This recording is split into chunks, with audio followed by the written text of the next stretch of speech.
It's interesting. There's, in addition to Third Coast Percussion, So Percussion is another excellent ensemble that makes a full-time living playing percussion ensemble music. And there are a number of other ensembles, not as many as string quartets, but a few, who play percussion ensemble music. And the commissioning of new music and the repertoire that's created through that process continue to define what it is to be a percussion ensemble.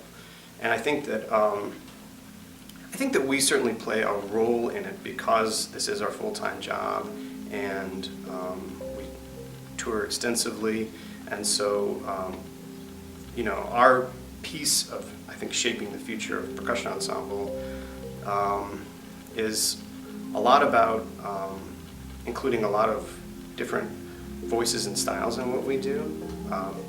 More recently, we've been studying Shona music from Zimbabwe with this beautiful instrument called the mbira.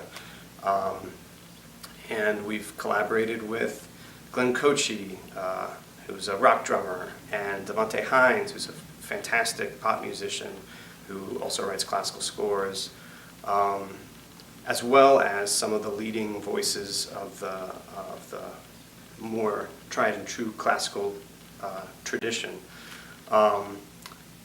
And each piece that is made and each performance that's given helps to further define, you know, what this music is. Yeah, I think as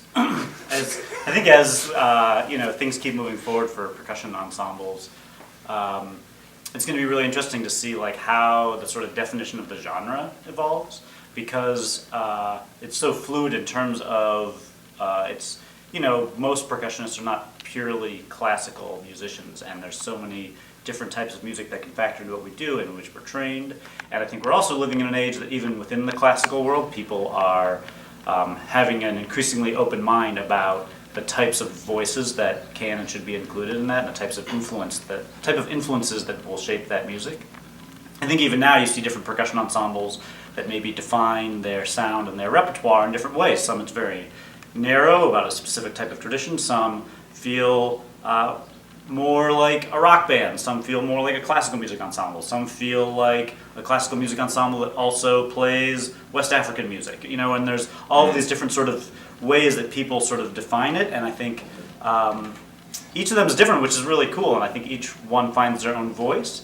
But I think as we continue to evolve, maybe there will be either more agreement or less agreement about what that looks like and what a percussion ensemble can or should be, or sort of setting expectations with audiences about what kind of music they're coming to hear when they come to see a concert.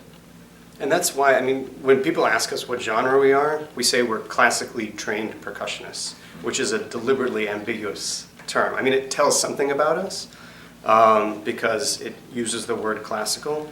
But I think if someone comes to our concert and just says to themselves, I'm going to see a classical music concert, they will see something that they don't expect to see.